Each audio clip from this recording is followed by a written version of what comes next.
This must be really annoying if you are Meghan Markle. There you are, the world at your fingertips. You've done everything. You've put your kids on Instagram.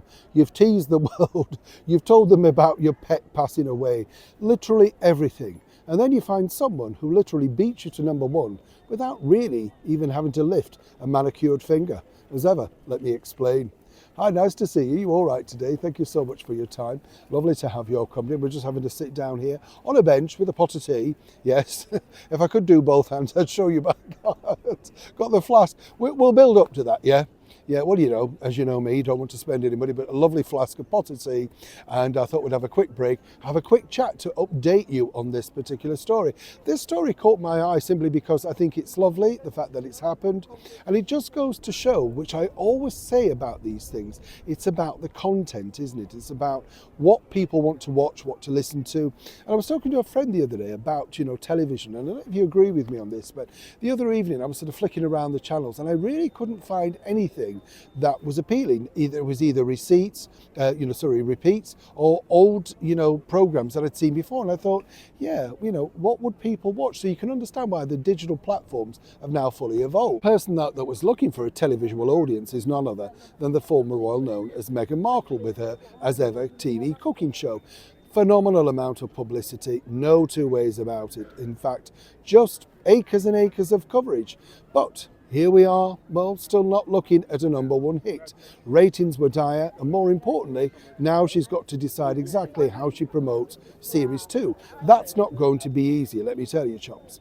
Now, where it gets really interesting, in my opinion, is this. When you look at this is the King's, musical playlist. He released it over a week ago just now, and what a phenomenal success. It's become number one in the charts. Now, I'm not a download person, right? I'm not, in fact, sure, if I know, I've been honest with you, how to download. I can do many things now on the computer, but I'm not sure about that. I don't know how I'd do that. I guess it's an app or something. There'll be a video, wouldn't there? But anyway, a wonderful sort of mixed context of songs. As we know, Kylie Minogue, Beyonce, and of course Al Bowley, which I told you about recently. Of course, still no 3 Degrees on there, former paramours. Did you see Barbara Streisand? Yes, I didn't. I thought the Prince of Wales had something of a penchant for Barbara Streisand back in the day. Well, that's what she was alluding to anyway, right? Now, what's fascinating about this is, as you can imagine, hitting number one without doing any effort. Not really any publicity. Yes, the newspapers and the magazines all picked that up, but that was it, That truly was it. Now, where I find this fascinating is, you look at Meghan Markle, she has all of that, and she can't even get that level of audience. Now, apparently, they are looking, once again, to other people, senior members in the British monarchy, that they could possibly look to as well. Perhaps the Queen Camilla, or indeed the Princess of Wales, Catherine. I'd love to know what I think I kind of know what Catherine's musical tastes are.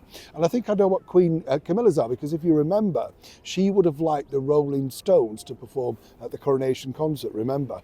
She said she quite liked the idea of Mick Jagger because all the girls love a bad boy. Don't know exactly, don't know where that puts King Charles in, do you? I didn't really see him as Mick Jagger or indeed Ronnie Wood, but nonetheless, this is the thing. So, Meghan literally looks and thinks, well, what happened to my number one? Well, once again, without lifting too much, as I say, of a royal finger, King Charles can say, hey, I broke it. And even in his 70s, people are interested enough to listen to what he's listening to. And is it the same as us? And as you know, he did this as a way of connecting to a younger, trendier, funkier audience. Another lesson that Meghan Markle could literally learn from. Neil Sean in the very heart of London.